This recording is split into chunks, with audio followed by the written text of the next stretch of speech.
psikotropik. Tapi sebelum kita kita masuk ke narkotik psikotropik, kita sekilas bahas dulu tentang penggolongan obat.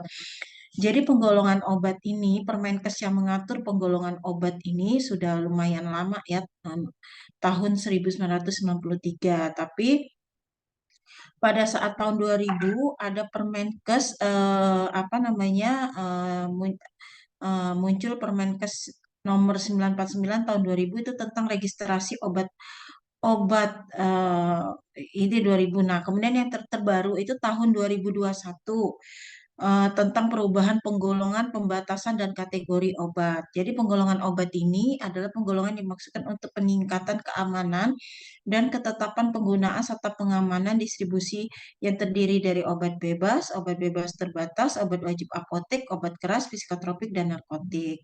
Nah, untuk obat yang dapat diperoleh tanpa resep dokter, maka pada kemasan dan etiketnya tertera tanda khusus.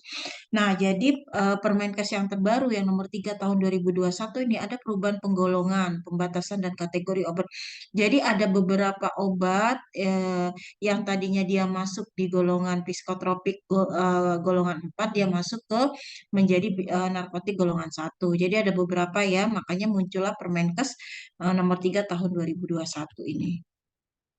Nah, sekarang kita bahas obat bebas. Apa yang dimaksud dengan obat bebas? Yaitu obat yang dapat dijual bebas kepada umum tanpa resep dokter. Tidak termasuk dalam daftar narkotik, psikotropik, obat keras, obat bebas terbatas, dan sudah terdaftar di... Nah, obat bebas itu ininya logonya seperti ini ya. Logonya itu lingkaran hijau, lingkaran berwarna hijau dengan lingkaran apa tepinya berwarna hitam. Nah, ini contohnya banyak ya, paracetamol. Nanti kita lihat nanti ada contoh-contoh obatnya. Nah, ini adalah penandaannya atau logonya, yaitu bulatan berwarna hijau dengan garis tepi berwarna hitam. Nah, kemudian ada yang namanya obat bebas terbatas. Obat bebas terbatas ini biasanya disebut ke dalam obat daftar W atau eh, artinya peringatan. Nah, kalau obat bebas terbatas ini biasanya dikenal dengan LOTC ya, Limited Over the Counter. Jadi apa kalau obat bebas tadi biasa disebut dengan OTC, obat-obat OTC. Nah, obat bebas terbatas ini dapat diperoleh di toko obat dan apotek. Nah, ada juga obat keras yang dapat diserahkan tanpa resep pada penyerahannya harus memenuhi beberapa persyaratan, yaitu ini nggak usah deh, ini saya hapus aja deh. Tadi lupa dihapus. Nggak usah.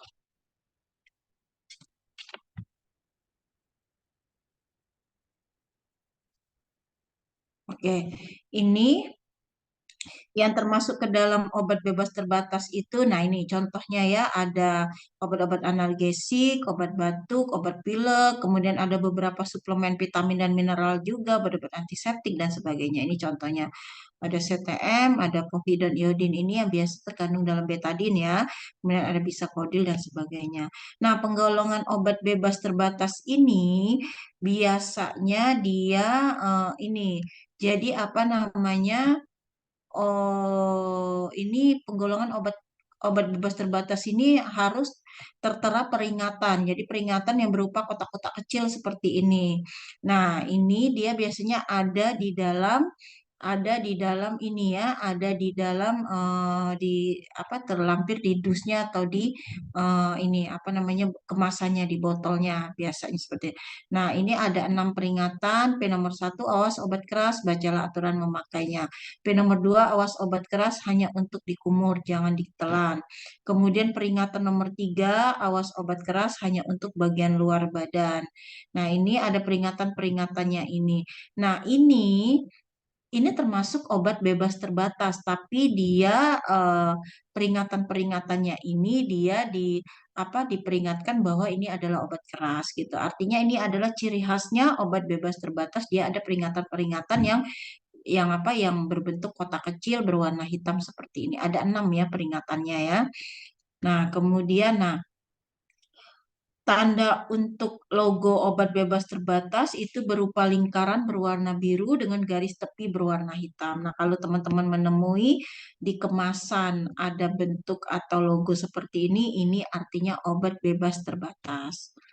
Oke, nah kemudian berdasarkan SK Menkes nomor 917 tahun 1993 pada setiap kemasan atau brosur obat bebas terbatas harus menyebutkan informasi obat. Nah, harus menyebutkan informasi obat. Ini informasi-informasi ini 1, 2, 3, 4, 5, 6 ini harus ada di brosurnya pada saat mendaftarkan untuk mendapatkan nomor registrasi obat, nomor izin edar. Nah, si industri harus mencantumkan informasi-informasi ini di brosurnya, yaitu nama obat, mau merek dagang dan kandungannya, daftar dan jumlah bahan berkhasiat yang terkandung di dalamnya, nama dan alamat si pembuatnya ya, si industrinya gitu.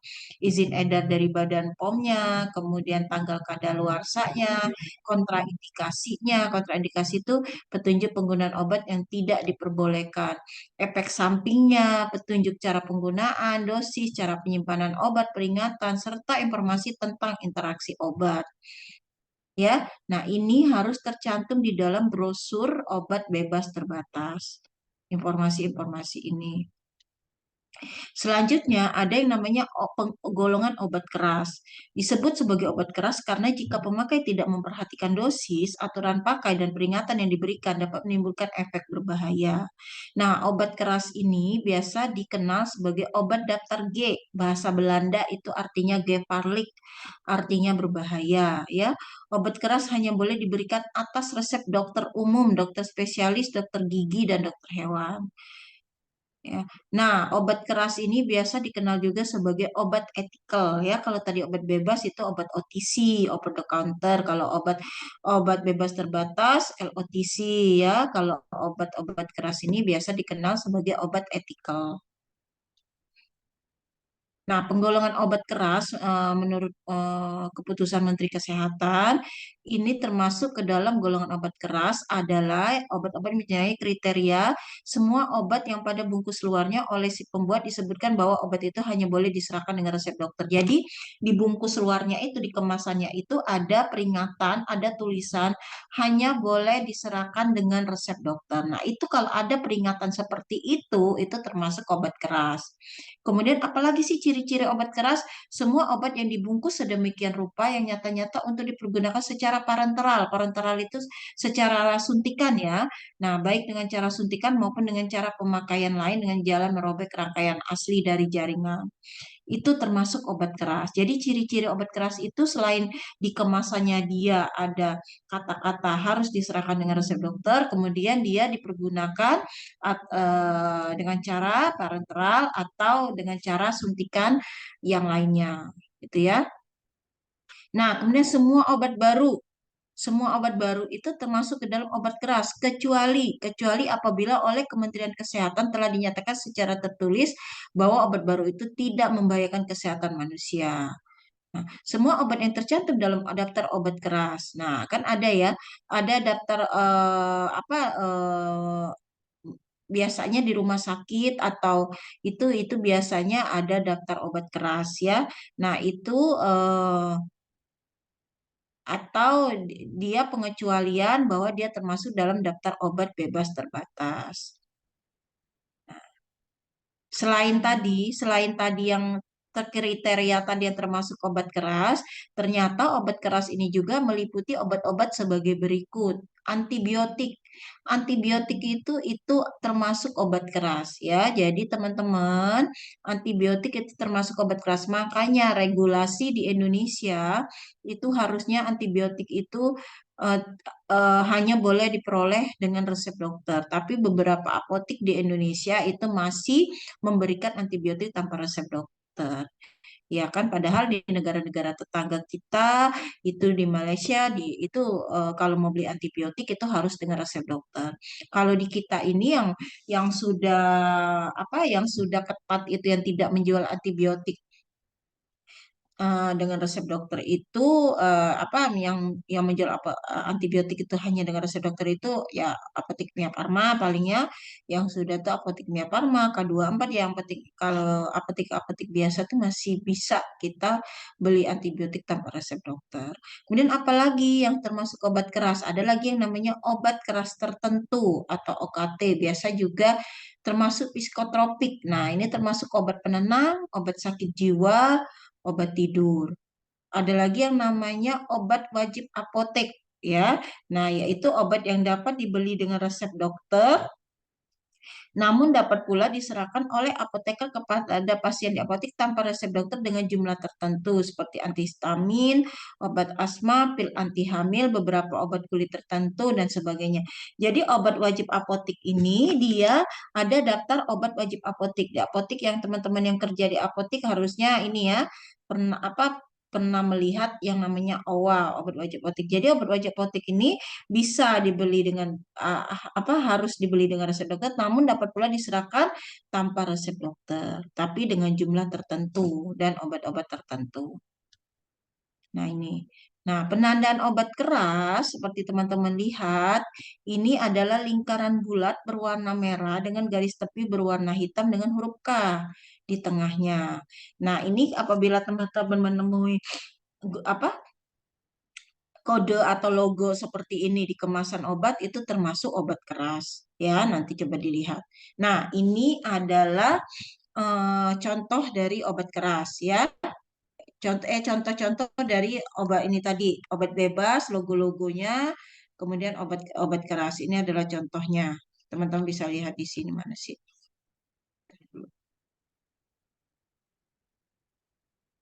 Nah, ya ini paracetamol ini kan di dusnya ini lingkaran bulat berwarna hijau, artinya dia obat bebas. Kemudian Ikadril flu, nah ini ada di dusnya maupun di di botolnya dia ada lingkaran biru dengan garis tepi berwarna hitam, itu artinya dia obat bebas terbatas.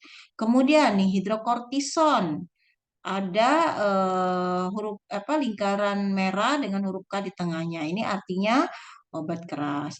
Jadi teman-teman kalau melihat logo ini kan logo-logo ini kan nggak ada keterangannya ya. Artinya cuman logo bulat, bundaran, warna hijau, warna biru, warna merah, tapi nggak ada keterangan obat bebas nggak ada. Nah, teman-teman sebagai farmasi harus paham ini ya, harus paham bahwa logo-logo ini mengandung makna. Oh, ternyata warna hijau ini dia artinya obat bebas. Oh, ternyata warna biru ini artinya obat bebas terbatas. Oh, ternyata ini obat keras.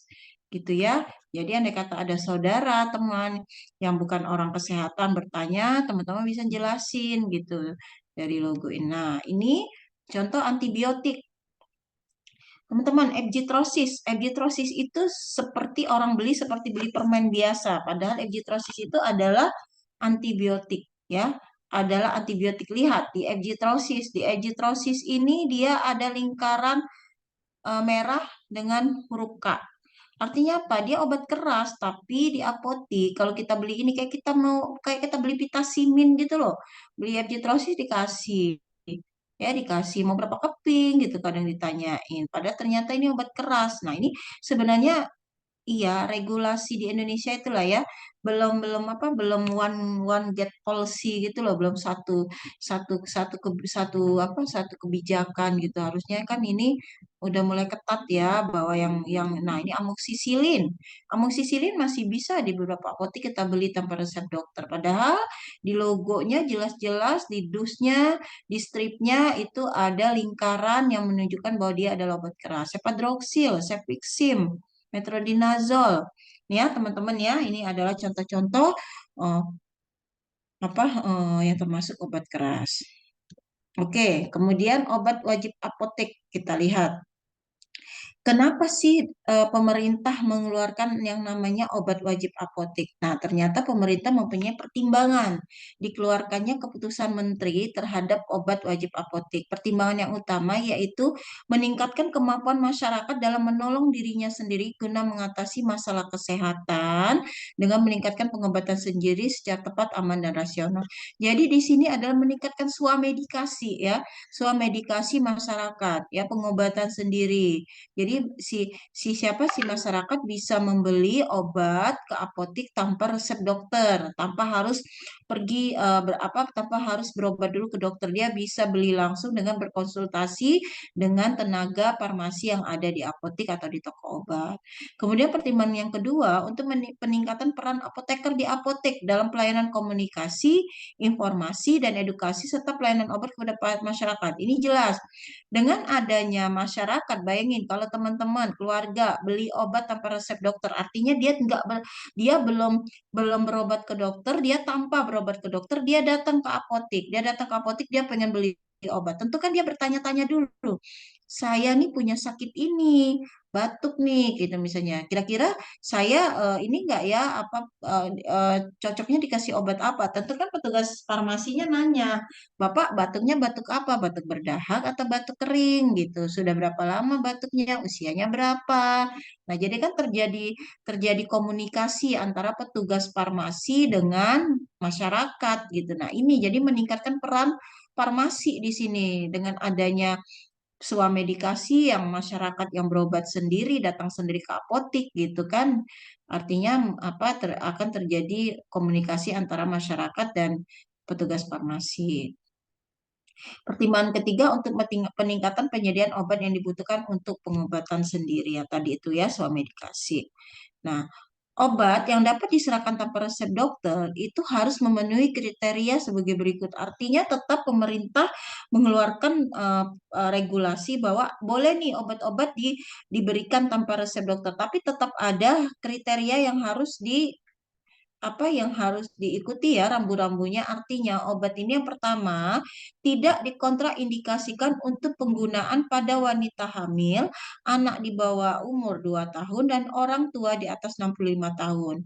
Nah, maksud kalimat di sini obat ini tadi dia itu di dalam apa namanya ininya itu brosurnya itu bahwa tidak ada kata-kata bahwa obat ini tidak boleh diberikan. Obat misalnya ada obat A. Obat A ini mau dibeli oleh pasien. Tapi begitu lihat di brosurnya keterangannya bahwa ada kata-kata obat ini tidak boleh diberikan kepada wanita hamil, anak di bawah umur 2 tahun dan orang tua. Nah, kalau obat itu ada kata-kata seperti itu tidak boleh dijual, artinya diberikan tanpa resep dokter. Ya, nah kalau tidak ada kata-kata itu berarti aman. Itu boleh diberikan kepada pasien tanpa resep dokter. Itu ya. Kemudian yang kedua kriterianya adalah untuk pengobatan sendiri dengan obat dimaksud tidak memberikan resiko pada artinya dia pengobatan sendiri tapi itu minum obat itu tidak memberikan resiko kelanjutan penyakit terhadap yang bersangkutan. Artinya dia udah biasa minum obat itu gitu loh, udah biasa. Nah, udah biasa dia minum obat itu tanpa dia harus konsultasi ke dokter. Kemudian penggunaannya tidak memerlukan cara dan alat khusus yang harus dikeluarkan oleh tenaga kesehatan, yang harus dilakukan oleh tenaga kesehatan. Artinya obat yang digunakan ini dia tidak perlu harus disuntik atau harus dipasang infus. Jadi sederhana cara meminumnya gitu.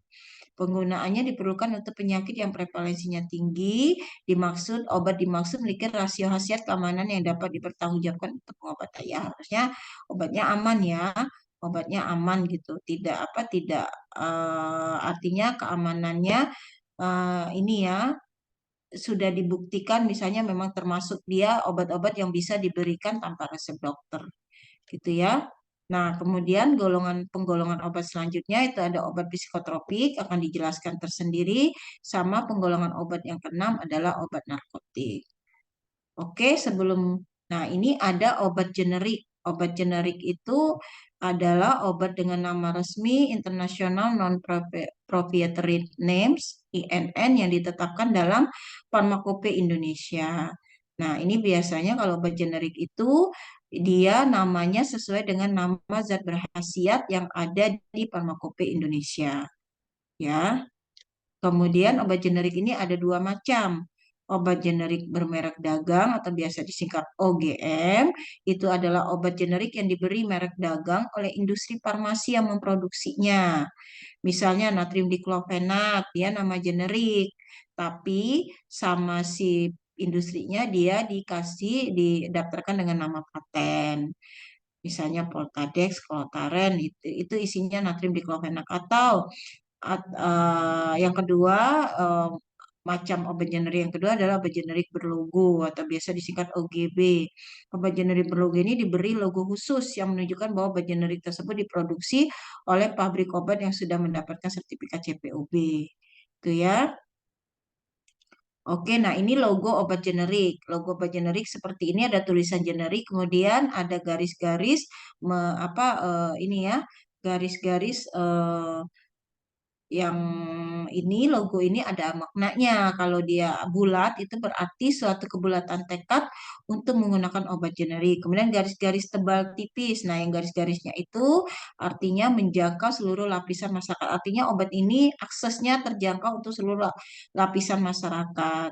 Warna hijau berarti obat ini telah lulus dalam segala artinya sudah lulus dan sudah mendapatkan nomor izin edar. Nah, itu artinya ya. Nah, ini contoh-contoh obat generik berlogo tadi. Oke, kemudian selanjutnya ada yang namanya obat esensial. Nah, obat esensial ini adalah obat terpilih yang paling banyak dibutuhkan untuk pelayanan kesehatan. Nah, obat esensial ini biasanya seperti puskesmas. Puskesmas itu dia yang wajib harus ada di puskesmas itu adalah obat esensial dan obat emergensi. Nah, obat esensial itu apa aja sih isinya, Bu? Nah, obat esensial itu di Indonesia kita, teman-teman, itu kita punya daftar obat esensial nasional, tuh DOEN. DOEN. Nah, itu dibuat pada tahun 2005. Nah, di dalam DOEN inilah tercantum obat-obat esensial nasional. Nah, memang kadang kadang itu daftar obatnya ini hilang timbul ya, kadang obatnya ini ada kadang nggak, tapi ya itu tapi tetap itu termasuk dalam daftar obat artinya dia termasuk obat esensial. Nah, pernah ada yang nanya apakah yang termasuk dalam DON ini daftar obat esensial ini hanya obat generik? Enggak, jadi ada juga obat-obat paten yang termasuk dalam obat esensial. Contohnya apa sih? Misal obat esensial ini CTM. CTM itu adalah obat esensial, walaupun dia murah harganya. Tapi kalau dia nggak ada di rumah sakit, di puskesmas, itu orang akan nyari dokternya. Ya, walaupun murah obatnya, murah ini, ya iya murah sih murah. Tapi kalau obatnya nggak ada, namanya obat esensial itu kan obat yang paling banyak dibutuhkan untuk pelayanan kesehatan.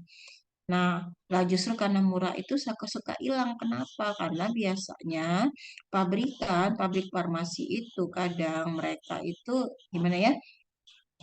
Kadang gini loh, pabrik farmasi itu kan sudah teken kontrak sama pemerintah, misal melalui lelang nih tahun sebelumnya.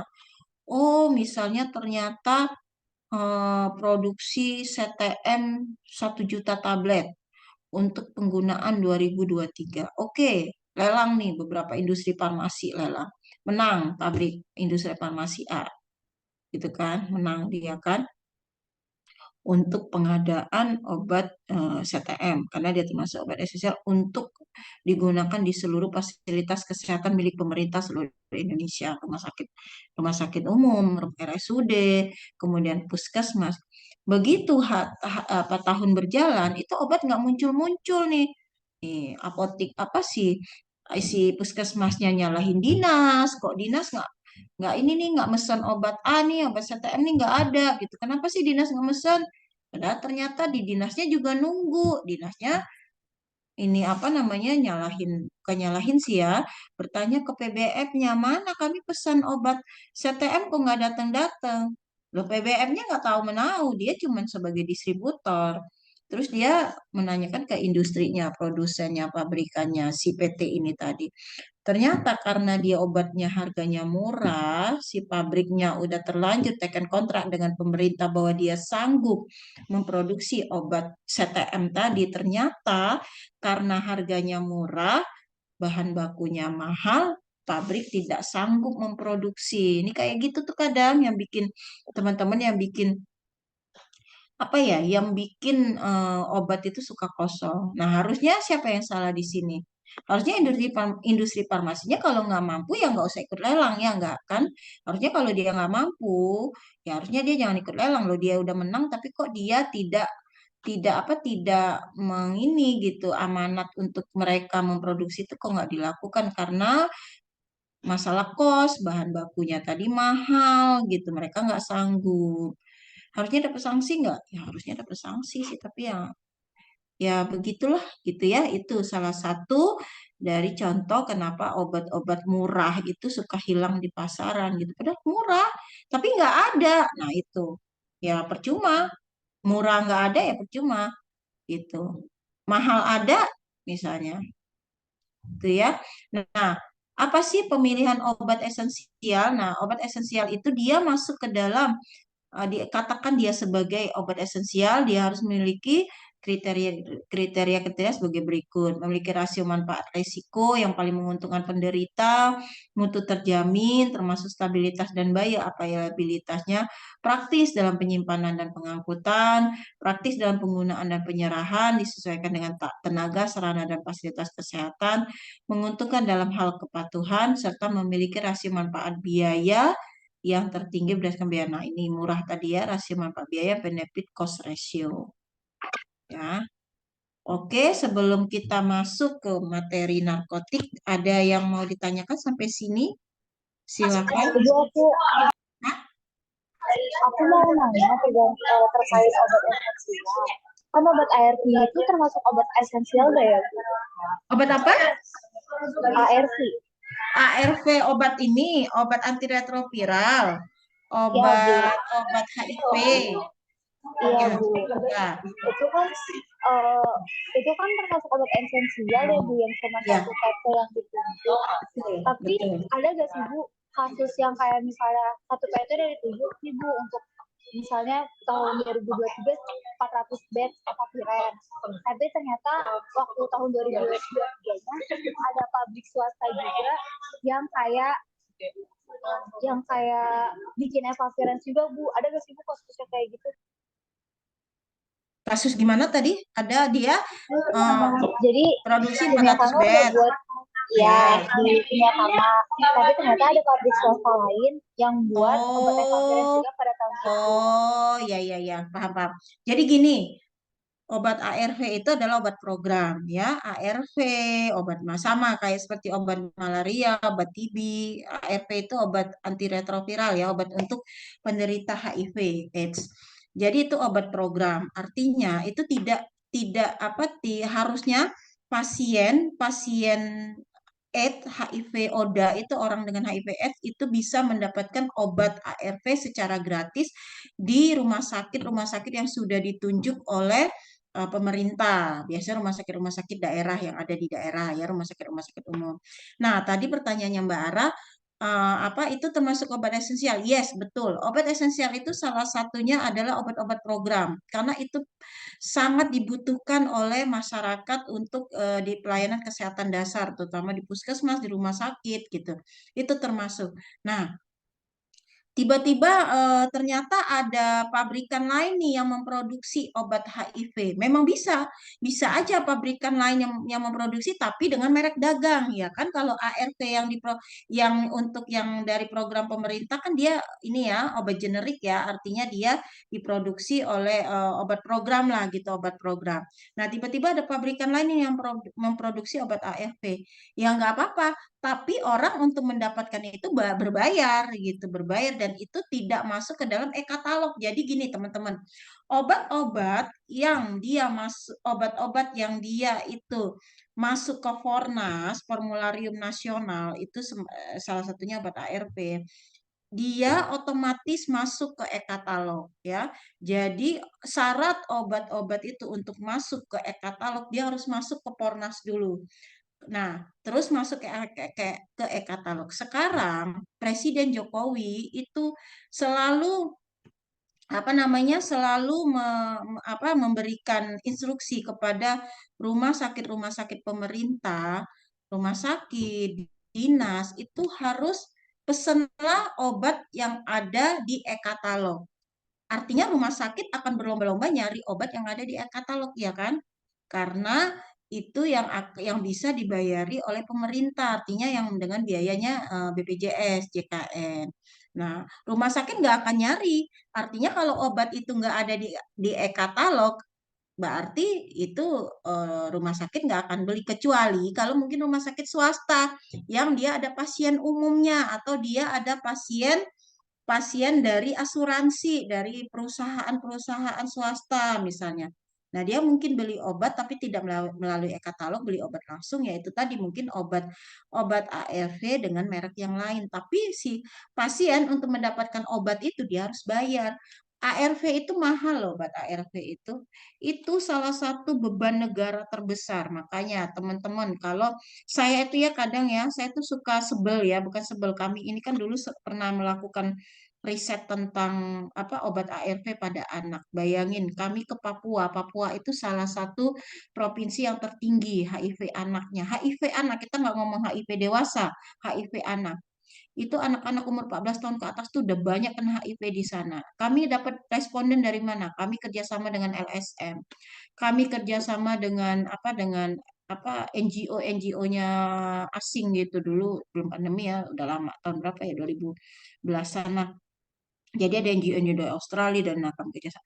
Kami dapat sampai kami itu menghubungi yang namanya maaf germonya orang ini ya teman-teman wanita PSK gitu. Ternyata anak-anak itu ada beberapa yang memang sudah menjadi PSK gitu di sana dan itu menjadi itu dia sudah kena HIV. Itu tragis semua itu. Nah, kenapa? Nah, ada juga yang karena memang dia nggak ngerti, ada juga yang karena dia diajak teman. Tapi ada juga yang karena gaya hidup gitu loh gaya hidup. Nah, yang kayak kayak kena gaya hidup itu kan tingkat itu kan apa gaya hidupnya dia gitu. Harusnya kan dia bisa mengerem gaya hidupnya dia agar dia nggak kena HIV. Nah, begitu dia kena HIV apa? Jadi tanggungan negara. Enak banget itu gaya hidupnya dia. Dia bisa kayak begitu karena tingkah dia sendiri, tapi terus dia ngambil obat gratis gitu. HRP itu mahal itu, makanya itu salah satu menjadi apa namanya dana obat terbesar salah satunya adalah obat ARV itu gitu. Jadi kadang-kadang kita itu berpikir kenapa sih nggak dikasih shock terapi aja gitu biar mereka ngerasa ah nggak apa-apa orang obatnya gratis ini gitu nggak apa-apa ntar tinggal datang ke rumah sakit itu ngambil obat gitu ya kalau memang mau kasih shock terapi ya udah jangan dijadikan obat program beli aja semua gitu kan dibayar tapi ingat di satu sisi ada orang-orang yang kena HIV karena memang dia tidak tahu ibu rumah tangga banyak sekarang kasus HIV itu terkena di ibu rumah tangga karena kenapa ya kita nggak tahu lah ya suaminya apalagi mungkin suaminya yang misalnya dia apa ini ya ya itulah pokoknya bawa ke rumah bawa virus apa yang ini gaya hidup apa gimana nah itu nah kadang seperti apa pisau bermata dua di satu sisi memang obat itu dibutuhkan untuk masyarakat-masyarakat yang seperti tadi kelompok ibu rumah tangga yang dia nggak ngerti bukan dia nggak mau kena penyakit itu dia nggak mau gitu tapi dia dapet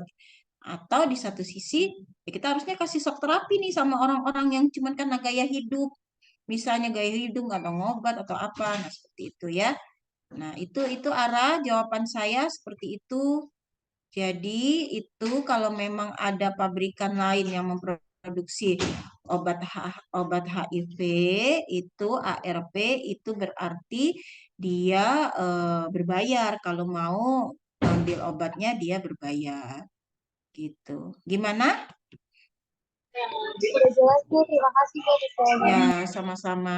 Oke, kita lanjut. Yang lain ada lagi, kita lanjut ya. Kita lanjut ke golongan narkotik. Jadi, golongan narkotik ini kita punya Undang-Undang Narkotik Nomor 35 Tahun 2009 tentang narkotik. Jadi yang dimaksud dengan narkotik adalah zat atau obat yang berasal dari tanaman atau bukan tanaman, baik sintetis maupun semi sintetis yang dapat menyebabkan penurunan atau perubahan kesadaran, hilangnya rasa, mengurangi sampai menghilangkan rasa nyeri dan dapat menimbulkan ketergantungan. Nah, ini juga nih salah satu nih. Narkotik ini salah satu yang penyebab HIV tertinggi itu salah satunya ya ini ya ya mungkin pergaulan bebas menggunakan obat-obat terlarang. Nah, ini kalau melihat definisi narkotik ini sebenarnya efeknya drastis banget ya. Bisa sampai menyebabkan penurunan atau perubahan kesadaran, euforia, dapat menimbulkan ketergantungan, menghilang rasa nyeri ya. Nah, ini narkotik ini penggolongan narkotik itu dibagi tiga menurut Undang-Undang Nomor 35 Tahun 2009. Ada narkotik golongan satu adalah narkotik yang hanya dapat digunakan untuk tujuan pengembangan ilmu pengetahuan dan tidak digunakan dalam terapi. Jadi narkotik golongan satu ini hanya boleh digunakan untuk pengembangan ilmu pengetahuan, artinya hanya boleh digunakan untuk riset, tidak boleh digunakan untuk pengobatan.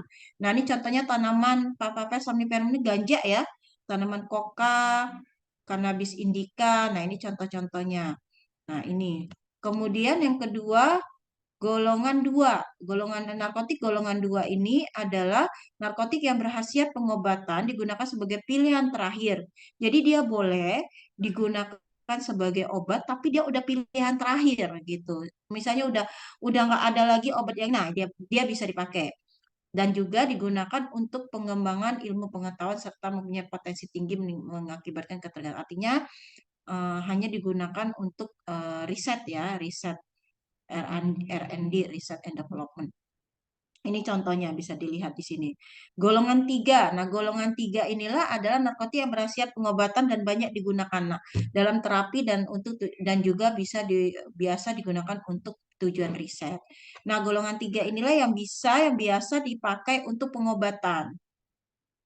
Contohnya apa? Ada asetil di dalam. Nah, ini biasanya kodein ya. Kalau di apotek itu teman-teman tentunya ada obat-obat narkotik itu kodein ya, obat batuk ya. Nah, itu termasuk kodein itu termasuk narkotik golongan 3. Oke, ada yang namanya prekursor narkotik. Ada narkotik, ada prekursor narkotik. Apa yang dimaksud prekursor narkotik? Dia adalah zat atau bahan pemula atau bahan kimia yang dapat digunakan dalam pembuatan narkotik yang dibedakan dalam. Jadi kalau prekursor narkotik ini kalau narkotik tadi dia berasal dari alami, jadi dari tanaman. Tapi kalau prekursor dia bahan kimia, tapi dia mengandung zat-zat narkotik itu namanya prekursor. Nah, kalau prekursor ini dia di pembagiannya itu ada tabelnya. Ini Badan POM nih punya nih. Ini apa ada tabelnya. Jadi prekursor narkotik itu dibagi atas tabel 1 ada narkotik apa saja, prekursor apa saja yang termasuk dalam tabel 1, kemudian tabel 2 prekursor narkotik apa saja yang termasuk ke dalam tabel 2. Itu ya. Nah, sekarang saya ngingetin lagi reminder di sini, menurut Undang-Undang Nomor 35 Tahun 2009, penggolongan narkotik ada 3. Ini biasanya saya keluarkan di ujian. Ada narkotik golongan 1 itu contohnya heroin, kokain, ganja. Narkotik golongan 2 itu contohnya morfin, petidin, metadon. Narkotik golongan 3 itu contohnya kodein. Nah, penandaan narkotik seperti apa adalah palang medali merah. Nah, seperti ini. Ya, ini berdasarkan peraturan yang terdapat dalam ordonansi obat bius. Gitu ya. Jadi kalau teman-teman melihat palang medali, bukan palang merah medali ya, jangan suka kebalik-balik, palang medali merah. Ya, ini logonya. Oke, selanjutnya golongan psikotropik. Kita juga punya Undang-Undang Nomor 5 Tahun 1997 tentang psikotropik. Apa yang dimaksud dengan psikotropik adalah zat atau obat, baik alamiah maupun sintetis, bukan narkotik yang berhasil psikoaktif melalui pengaruh selektif pada SSP, susunan saraf pusat, yang menyebabkan perubahan khas pada aktivitas mental. Agak beda ya, teman-teman, agak beda. Kalau narkotik dia efeknya lebih dahsyat, dia bisa menurunkan kesadaran, dia bisa menyebabkan ketagihan, dia bisa menyebabkan euforia. Nah, tapi kalau psikotropik dia hanya menyerang susunan saraf pusat. Jadi dibikin fly itu cuma susunan saraf pusat, tapi dia biasanya gejalanya lebih anteng kalau orang mengkonsumsi psikotropik. Ya, psikotropik ya kayak minum obat tidur aja paling tidur gitu kan. Misalnya obat apa tuh yang masuk psikotropik, obat-obat. Nah, yang termasuk sebagai obat psikotropik ini biasanya obat-obat penenang, tranquilizer, atau obat keras tertentu, OKT. Nah, psikotropik ini terbagi menjadi 4 golongan. Golongan 1 adalah psikotropik yang hanya dapat digunakan untuk tujuan ilmu pengetahuan dan tidak digunakan dalam terapi, serta mempunyai potensi amat kuat mengakibatkan sindrom ketergantungan. Nah, ini adalah golongan 1 ini golongan yang paling berat. Dia tidak digunakan sebagai obat. Jadi dia hanya digunakan sebagai riset untuk tujuan ilmu pengetahuan karena dia bisa mengakibatkan sindrom ketergantungan. Nah, semua psikotropik golongan satu ini telah dipindahkan menjadi narkotik golongan satu. Nah, ini tadi yang saya bilang yang tadi Permenkes 2021 ada perubahan penggolongan. Jadi beberapa obat-obat yang termasuk dalam psikotropik golongan satu itu tuh dipindahkan karena mungkin berdasarkan penelitian dia efeknya tuh hampir sama dengan efek narkotik, makanya dipindahkan. Lebih cocok dia menjadi narkotik. Jadi ada beberapa yang dipindahkan ke narkotik golongan satu ya, gitu. Kemudian golongan dua adalah psikotropik yang berhasiat pengobatan dan dapat digunakan dalam terapi dan atau ilmu pengetahuan serta punya potensi kuat mengakibatkan sindrom ketergantungan. Sama, ini sebagian besar sudah dipindahkan menjadi narkotik golongan satu. Nah, ini juga kalau golongan dua ini dia dia bisa digunakan di dalam terapi pengobatan atau digunakan di dalam riset pengembangan ilmu pengetahuan. Golongan tiga adalah psikotropik yang berhasiat pengobatan dan banyak digunakan dalam terapi dan atau tujuan ilmu pengetahuan serta mempunyai potensi sedang mengakibatkan sindrom ketergantungan. Ini ya, ini contohnya ini ada amobarbital, flunitrazepam, pentobarbital dan sebagainya. Ini bisa digunakan sebagai obat untuk terapi pengobatan ataupun sebagai digunakan untuk riset ilmu pengetahuan. Yang terakhir adalah golongan 4, adalah psikotropik yang berhasiat pengobatan dan sangat luas digunakan dalam terapi dan atau untuk tujuan ilmu pengetahuan. Kemudian serta mempunyai potensi ringan mengakibatkan sindrom ketergantungan. Nah, ini contohnya. Ini banyak ya kalau di apotek yang golongan 4 ini albarbital, barbital, diazepam, phenobarbital, chlordiazepoksid, nitrazepam dan sebagainya. Nah, penandaan obat golongan psikotropik berupa lingkaran bulat berwarna merah dengan huruf K berwarna hitam yang menyentuh garis tepi yang berwarna. Ini tadi mirip apa? Mirip logo tanda obat apa ini tadi? Masih ingat nggak? Obat keras ya, Bu? Nah, obat keras. Makanya psikotropik itu termasuk ke dalam golongan obat keras. Ada juga namanya obat keras tertentu sama. Karena logonya itu dia sama dengan logo obat keras. Sepertinya selesai ini habis. Oh, masih ada. Pengadaan narkotik. Kita sudah bahas waktu kita membahas distribusi obat. Jadi Menteri memberikan izin khusus untuk memproduksi narkotik kepada industri farmasi kimia farma. Ya. Nah, ini kita sudah bahas waktu itu. Kalau pengadaan psikotropik hanya dapat diproduksi oleh pabrik obat yang telah memiliki izin sesuai dengan ketentuan peraturan perundang-undangan yang berlaku. Psikotropik yang diproduksi untuk diedarkan berupa obat harus memenuhi standar atau persyaratan Farmakopeia Indonesia atau buku standar lainnya. Impor psikotropik hanya dapat dilakukan oleh pabrik obat atau PBF yang telah memiliki. Ya, ini jelas lah ya. Aturan-aturan ini jelas lah. Jangankan psikotropik, obat bebas aja harus sudah memiliki izin, nomor izin edar, apalagi psikotropik ya. Penyimpanan narkotik. Nah, ini penyimpanan narkotik. Pabrik farmasi ini untuk skala industri ya. Skala industri, pabrik farmasi, importir, PBF, itu kalau dia mau menyalurkan narkotik, dia harus mempunyai tempat penyimpanan narkotik dengan persyaratan sebagai berikut. Dia harus mempunyai, si penyimpanannya itu harus mempunyai dinding terbuat dari tembok dan hanya mempunyai satu pintu dengan 2 buah kunci yang kuat dengan merek yang berlainan. Jadi dindingnya itu jadi penyimpanannya itu dalam bentuk tembok, bukan lemari, tembok, karena terbuat dari tembok. Langit-langit dan jendela dilengkapi dengan jeruji besi, tuh dipasangin jeruji besi, teralis. Dilengkapi dengan lemari besi yang beratnya tidak kurang dari 150 kg, serta punya kunci yang kuat. Jadi dindingnya terbuat, kemudian di dalam itu ada lemari besi lagi, yang beratnya itu tidak kurang dari 150 kilo. Bayangin berat banget ya. Itu skala industri, skala PBS. Sekarang skala apotik dan rumah sakit. Bagaimana penyimpanan narkotik? Harus seluruhnya terbuat dari kayu atau bahan lain yang kuat. Harus mempunyai kunci ganda yang berlainan, dibagi 2 bagian, masing-masing dengan kunci yang berlainan. Bagian pertama untuk menyimpan morfin, petidin, serta persediaan narkotik, sedangkan bagian kedua digunakan untuk menyimpan narkotik lainnya yang dipakai sehari-hari. Nah, coba saya tanya, kenapa sih penyimpanan narkotik ini harus sedemikian ketatnya? Kenapa? Harus ini apa? Harus kemudian dia lemarinya itu harus terbuat dari lemari yang ukurannya kurang lebih demikian. Kemudian lemari tersebut harus ditanam pada tembok atau lantai. Kemudian lemari khususnya tidak digunakan untuk menyimpan obat lain. Anak kecil lemarinya harus dipegang oleh pegawai yang khusus. Kemudian di lemarinya harus diletakkan di tempat yang aman dan tidak diketahui oleh umum. Sekarang saya tanya, kenapa? Karena takut disalahgunakan, Bu. Oh, takut apa? Disalahgunakan. Ada jawaban lain? Siapa? Atau karena harus ada pelaporan, Bu. Ya, kenapa, Dek?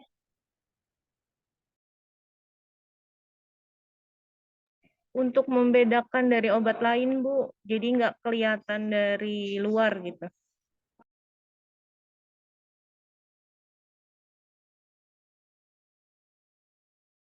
Kenapa? Gimana? Gimana? Kenapa? Kenapa sih penyimpanan narkotik ini harus dalam mana ininya apa namanya lemarinya tuh harus dibuat sedemikian rupa, harus ditanam di tembok, gimana? Itu kenapa? Karena kalau agar ya benar tadi tidak disalahgunakan, agar tidak bisa juga dicuri gitu. Kalau dia ditanam di tembok, gimana caranya orang mau ngangkat lemarinya? Ya jebol tembok dulu kan gitu. Nah, itu tujuannya adalah agar tadi tidak disalahgunakan, artinya juga tidak bisa dicuri oleh orang-orang yang tidak bertanggung jawab. Kalau lemari biasa kan bisa aja digotong ya. Kalau itu kan kalau ditanam di tembok atau dia berat banget, kayak tadi skala industri, skala PBF kan nggak bisa juga. Kalau beratnya 150 kilo gitu kan, seperti itu. Oke, kita lanjut. Peredaran narkotik dan psikotropik. Nah, ini bisa dibaca. Ini ya. Ini kita lewat aja deh.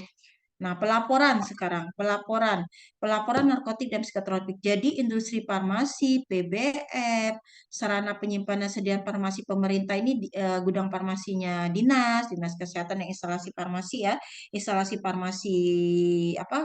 Dinas Kesehatan Provinsi, Kabupaten, Kota, apotik, rumah sakit, puskesmas, balai pengobatan, dokter praktek mandiri apabila dia memberikan narkotik psikotropik dan lembaga ilmu pengetahuan itu wajib membuat, menyampaikan dan melaporkan laporan narkotik psikotropik secara berkala. Nah, laporan ini dibuat setiap awal bulan sampai tanggal 10. Jadi sebelum tanggal 10 dibuat sebulan sekali, paling lambat tanggal 10 itu dikirim secara online menggunakan aplikasi SIPNAP, ya, Sistem Pelaporan Narkotik dan Psikoterapi. Aplikasi ini dikelola oleh Ditjen Farmasi dan Alkes Kementerian Kesehatan. Ini ya, mungkin teman-teman yang kerja di apotik udah paham ya, udah familiar dengan aplikasi SIPNAP ini. Kalau zaman dulu saya ingat saya waktu masih menjadi penanggung jawab apotik, tiap bulan saya selalu nada tangan hard kopinya laporan itu sampai berlembar-lembar tuh tanda tangan apa. Nah, sekarang kan enggak. Sekarang terus dianterin kurir ke Balai POM, ke Dinkes gitu kan. Sekarang kan melalui online ya. Jadi melalui aplikasi SIPNAP gitu. Penyerahan narkotik dan psikotropik, penyerahan hanya dapat dilakukan oleh apotik, rumah sakit, puskesmas, balai pengobatan, dan dokter. Apotik hanya dapat menyerahkan narkotik kepada rumah sakit, puskesmas, apotik lainnya, balai pengobatan, dokter, dan pasien. Kemudian rumah sakit, nah ini yang poin nomor 3 ini, rumah sakit, apotik, puskesmas, dan balai pengobatan hanya dapat menyerahkan kepada pasien berdasarkan resep dokter apabila, jadi gini, maksudnya di sini ini apabila ini ya, dokter itu kan sebenarnya nggak boleh menyerahkan obat langsung ya, nggak boleh dispensing ya. Dokter itu kan makanya sekarang praktek-praktek dokter mandiri itu dia punya minimal dia harus memperkerjakan TTK ya di klinik. Sekarang klinik itu nggak boleh, dia harus punya apotik dan harus punya apoteker sebagai penanggung jawab. Praktek dokter mandiri itu dia tidak boleh menyerahkan obat langsung kepada pasien. Itu harus melalui tenaga farmasi. Paling nggak dia punya TTK gitu, dia memperkerjakan TTK. Nah, ini maksud kalimat nomor 3 ini, si dokter puskesmas itu boleh langsung menyerahkan obat kepada pasien narkotik psikotropik ini dalam hal menjalankan praktek terapi dan karena diberikan melalui suntikan. Kemudian menolong orang sakit dalam keadaan darurat. ya, daripada nunggu apa dulu regulasi atau peraturan, daripada keburu pasiennya meninggal, ya udah boleh diberikan dalam keadaan darurat. Atau si dokter ini dia buka praktek di daerah terpencil yang tidak ada apotek, itu boleh. Jadi dia misalnya dia tugas PTT di daerah Papua gitu. Padahal kan harusnya aturannya kan dia tidak boleh memberikan obat langsung kepada pasien ya, apalagi narkotik psikotropik gitu. Tapi harusnya dia memperkerjakan seorang dibantu oleh seorang tenaga farmasi gitu, mau TTK maupun apoteker. Tapi karena dia tugas di daerah terpencil yang di situ tuh boro-boro ada apotek gitu kan, dokter aja mungkin dia satu-satunya di situ. Nah, itu boleh, itu diperbolehkan gitu. Kemudian yang nomor 4, narkotik dan psikotropik dalam bentuk suntikan dalam jumlah tertentu yang diserahkan dokter hanya diperoleh dari apotek. Ini pemusnahan narkotik. Pemusnahan narkotik dan psikotropik dilakukan apabila diproduksi tanpa memenuhi standar dan persyaratan yang berlaku atau tidak dapat digunakan dalam proses produksi. Apabila obatnya kadaluarsa, jelas. Kalau kadaluarsa ya artinya tidak bisa dipakai lagi ya. Tidak memenuhi syarat untuk digunakan pada pelayanan kesehatan atau untuk pengembangan ilmu pengetahuan berkaitan dengan tindak pidana. Yaitu misalnya ada penemuan oleh kepolisian, misalnya menemukan apa narkotik-narkotik yang dari pengedar atau apa. Nah, ini harus dimusnahkan. Pemusnahan dilaksanakan oleh orang atau badan yang bertanggung jawab atas produksi dan peredaran narkotik dan psikotropik. Badannya ini mungkin kayak BNN ya, Badan Narkotika Nasional gitu, atau bekerja sama dengan kepolisian yang disaksikan oleh pejabat yang berwenang serta membuat berita acara pemusnahan. Nah, berita acara pemusnahannya ini memuat apa saja ya, standar lah ya, namanya BAP, apalagi nih BAP pemusnahan narkotik psikotropik. Artinya harus lengkap informasi yang ada di dalamnya, ada hari, tanggal, bulan, dan tahun. Kemudian ada nama pemegang izin khusus, apanya atau dokternya, dan nama saksi. Nama saksinya itu satu orang dari pemerintahan dan satu orang dari badan atau instansi yang bersangkutan. Nama dan jumlah narkotik yang dimusnahkan, bagaimana cara pemusnahannya, kemudian tanda tangan penanggung jawab apotik, pemegang izin khusus atau dokter di pemilik narkotik dan saksi-saksinya. Semua tanda tangan. Oke, selesai materi kita untuk minggu ini. Sampai sini ada yang mau ditanyakan? Ini materi ini saya ringkas. Yang tahun kemarin kok banyak banget. Kayaknya saya ringkas lagi deh. Kayaknya ada yang beberapa informasi yang artinya sudah tidak apa ya? Ini lagi sesuai lagi untuk ditampilkan. Kemudian ada beberapa yang artinya informasi itu terlalu ini ya, terlalu bertele-tele daripada bingung kalian. Beberapa saya pangkas itu tadi pagi, jadi lumayan ringkas PPT-nya. Baik, ada yang mau ditanyakan sampai sini terkait tadi yang sudah kita ini, atau mau bertanya tentang hal lain, boleh silakan.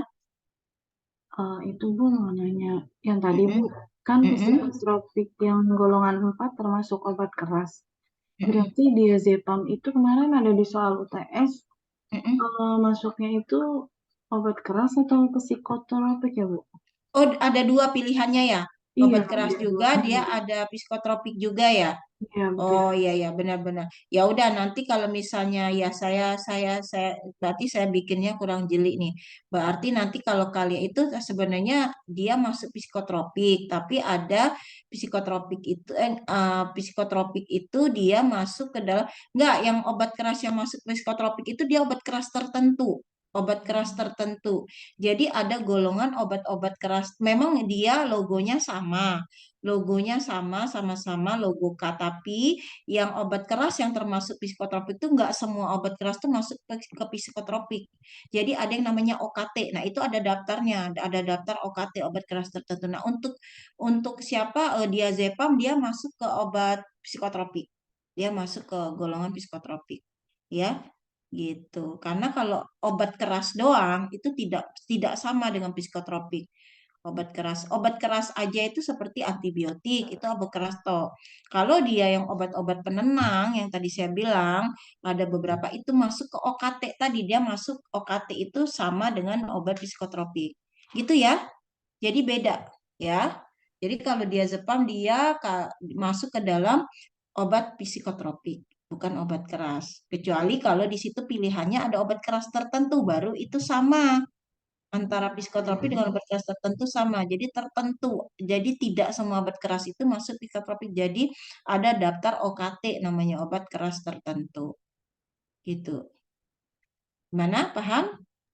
Iya, baik, Bu. Ya. Walaupun lambangnya sama ya, Bu ya. Tapi Lambangnya sama. Iya, lambangnya sama. Kemarin Sally jawab apa? Psikotropik apa keras? psikotropik, Bu. Ya udah berarti udah betul Ya, ya. alhamdulillah. Nah, ada Sama lagi yang satu lagi, Bu, pelaporan ya, narkotika itu sekali ya, Bu, sebulan. ya sekali sebulan. Paling telat itu kemarin udah ada ya soal itu ya? Ada, Bu, tapi saya salah. Oh, udah ada. Oh, malah udah duluan ya soalnya. Sekali sebulan paling telat itu setiap tanggal 10. Emang jawabnya berapa? 3 bulan, 3 kali sebulan? Saya 2 kali. Oh, sekali sebulan. Iya. Karena dia apa pemakaian sebulan ya. Jadi apa namanya paling telat biasanya di submitnya itu paling telat tanggal 10 setiap bulannya. Ya, nggak apa-apalah ya. Baik, ada lagi yang lain? Silakan, ada yang mau ditanyakan? Saya sambil buka absen dulu ya. Kalau Neosep, Bu, dia obat bebas terbatas, Bu. Neozep, Iya, Neozep itu kalau logonya apa? kayaknya biru ya, Bu. Biru. Kalau biru berarti obat bebas terbatas. Kalau biru, iya. Kalau biru obat bebas terbatas, kalau hijau obat bebas. Jadi sekarang teman-teman harus sudah ngerti, harus sudah mulai ini ya, karena kan teman-teman adalah calon-calon farmasis ya. Jadi apa harus jadi kalau misal membeli obat lihatlah logo yang ada di ininya, logo yang ada di kemasannya gitu. Dia termasuk obat apa nih? Makanya saya tuh sangat sebenarnya sangat prihatin dengan ini ya peredaran antibiotik di tempat. Tapi ya itulah pada saya sendiri orang pemerintahan, saya orang Kemenkes, tapi saya sendiri pun ya begitulah kadang ini ya. Karena memang regulasi itu ya harus satu one gate policy saya bilang harus satu bareng antara Badan POM dan Kemenkes itu harus satu satu misi gitu kan seperti itu gitu. Saya absen dulu dia Ayu Primastuti, Hadir, Bu. Anita Rahman, Hadir, Bu. dibuka ya ininya apa namanya kameranya dibuka dulu, saya absen dulu silakan pada buka kamera. Oke, Malako Malasari, Hadir, Bu. Muhammad Romli, ada? Hadir, Bu, lagi di jalan. Ya, oke hati-hati. Yulita, Hadir, Bu. Travelina Endi Pratiwi, Hadir, Bu. Lulu Ilmaknun, Hadir, Bu.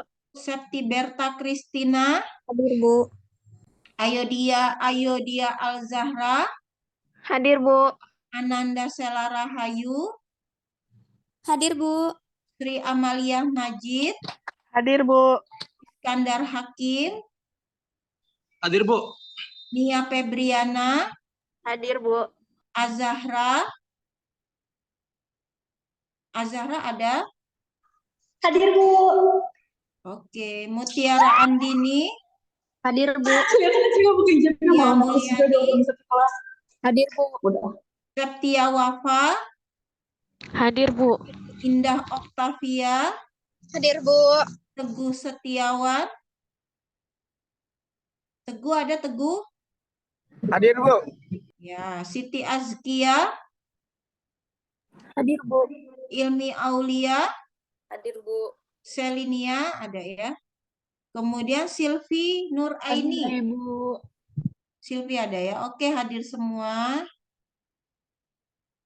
Baik, untuk nilai ujian UTS-nya nanti ya saya belum ini benar-benar saya lagi ini banget ini kerjaan akhir tahun. Ini juga saya lagi di Solo ini sekarang. Baik, apa namanya? Masih ada yang mau ditanyakan, teman-teman? Cukup? Jam 5. Baik, yang di jalan hati-hati. Kita cukupkan sampai di sini. Kita ketemu minggu depan. Saya akhiri. Wassalamualaikum warahmatullahi wabarakatuh. Selamat sore semuanya. Terima kasih. Waalaikumsalam warahmatullahi Pamit ya. wabarakatuh. Terima Yuk, kasih, Bu.